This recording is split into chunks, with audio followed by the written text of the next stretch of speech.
The plasma cannons were already charging when Admiral Keston realized his entire fleet was about to die. "Sir, the human ships they're not, where our targeting systems say they are." His tactical officers screamed over the blaring alarms. "They're folding space itself." Keston watched in horror as 3 of his heavy cruisers simply crumpled into points of impossibly dense matter. Space twisted around them like origami made of physics, crushing 2-kilometer warships into objects the size of marbles. "All ships, emergency jump!" He shouted into the fleet comm. "Get us out of Admiral!" Came a calm human voice through every speaker on his flagship. "Jumping won't help. We've been waiting 10,0 years for someone to finally attack Earth. Thank you for giving us the excuse we needed." The voice belonged to Admiral Thomas Hayes of Earth Defense Commander, man who should have been cowering before the might of 200 Hegemony warships. Instead, he sounded almost bored. "Impossible," Keston breathed. "You don't have FTL technology. You lost it in your civil wars." Hayes's laugh was cold as space itself. "Admiral, we never lost anything. We've been lying to the galaxy for 10 millennia while we built something far beyond your comprehension." Through his view screen, Keston watched the human generation ship New Horizon begin to transform. Hull plates retracted with mechanical precision, revealing weapon systems that made his dreadnoughts look like children's toys. But this was only the beginning of what humanity had been hiding. 18 hours earlier, Commander Deck Voss had been watching that same human vessel drift through space like a wounded animal. The New Horizon appeared to be just another pathetic generation ship, 5 kilometers of scarred metal crawling between stars at sublight speeds. 734 years to reach their destination, his sensor officer had reported with contempt. These humans are the galaxy's most persistent failures. Now, as Deck watched from his observation post, that same failure was systematically destroying the most powerful war fleet in Hegemony history. "How?" he whispered, staring at sensor readings that defied every law of physics he knew. The human ships weren't just moving faster than light, they were stepping outside of space-time itself, emerging from dimensions that shouldn't exist to strike at targets that couldn't defend against attacks from nowhere. His console chimed with an incoming transmission. Dr. Michael Roberts appeared on screen, the human xenoarchaeologist who had spent decades in Hegemony archives, documenting his species' tragic fall from grace. Except now, Dr. Roberts wasn't wearing his usual expression of shame and defeat. His eyes were cold, calculating, predatory. "Hello, Commander Voss," Roberts said with the courtesy of a researcher addressing a lab specimen. "I believe you've been studying my fabricated research on the Great Collapse for the past 15 years? Deck's throat went dry. Fabricated? Every document, every historical record, every piece of evidence showing humanity's loss of FTL capability. We've been feeding your entire civilization lies for 10,000 years. Roberts smiled without warmth. "And you believed every word." The transmission cut, leaving Deck staring at a blank screen while the sounds of his civilization's defeat echoed through the comm channels. But the sensor readings showed something impossible. Supreme Chancellor Morek had made the decision to attack Earth during what he thought was a routine council session. The human question had seemed so simply primitive species clogging valuable trade routes with their pathetically slow generation ships. Intelligence confirms they possess no FTL-capable military vessels. Admiral Keston had reported with confidence that now seemed laughably naive. Their generation ships are defenseless civilian transports. Morek remembered nodding in approval, ordering a strike force of 200 ships to demonstrate hegemony supremacy. What can they do? He had laughed. Send a generation ship to retaliate? We'll be dead of old age before it arrives.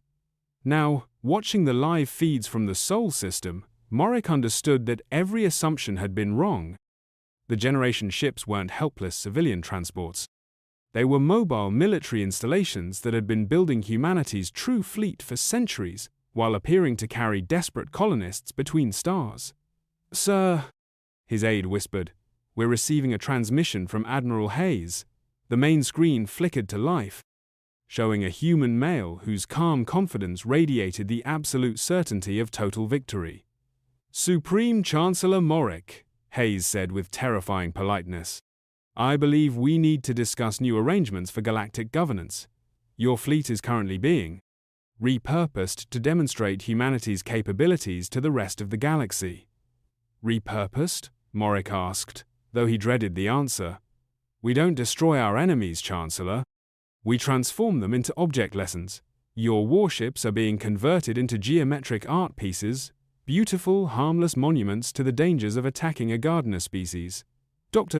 Roberts appeared beside Hayes on the transmission.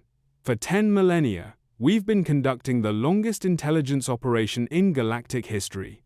Every human refugee, every primitive trader, every desperate diplomat of them were gathering information while we prepared for this moment. The moment when someone would finally reveal their aggressive intentions," Hayes continued. "Thank you for being so predictable."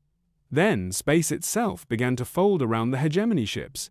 Admiral Keston experienced the transformation of his flagship from the inside. Reality simply changed. The hull of the Sword of Justice flowed like liquid mercury, rearranging itself into impossible geometric patterns that hurt to look at directly. His weapon systems stretched and compressed until they resembled abstract sculptures more than military hardware. Control panels reformed into crystalline structures that pulsed with their own inner light. The bridge became something between a command center and an art installation, but his crew remained unharmed, trapped inside a vessel that no longer functioned according to normal physics. "What have you done to us?" he transmitted to the human fleet. Captain David Park's voice came back, no longer disguised as the commander of a civilian transport. "We've demonstrated what dimensional folding technology can accomplish, Admiral. Your ship hasn't been destroyed, it's been elevated to a higher form of existence." Through his transformed view screen, Keston watched the same process occurring across his entire fleet. 200 of the finest warships in Hegemony history were being systematically converted into geometric monuments in a matter of minutes. "This is impossible," he breathed. "Admiral..." Dr. Roberts' voice cut through the chaos. "Your species has been living in a universe with 3 spatial dimensions and 1 temporal dimension. We learned to access 7 additional dimensions 12,000 years ago.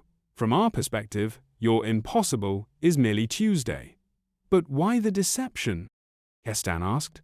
"Why hide your capabilities for so long?" Admiral Hayes answered with the patience of a teacher explaining simple concepts to a slow student. "Because the galaxy wasn't ready to learn that one species had transcended the normal limitations of space-time. We needed to observe, to study, to understand which civilizations could be trusted with the knowledge that reality itself was malleable." "And the verdict?" "Your attack on Earth provided all the data we needed, Admiral. The generation ships weren't ships at all. The transformed remnants of the Hegemony fleet materialized in orbit around their own homeworld, geometric sculptures hanging in space, like a museum exhibit dedicated to technological hubris. Citizens gathered in the streets below, staring up at what had once been their invincible war machine, now converted into abstract art that pulsed with dimensional energies their scientists couldn't begin to understand." In his council chambers, Chancellor Morik stood before Admiral Hayes's holographic image, his 4 arms hanging limp with defeat.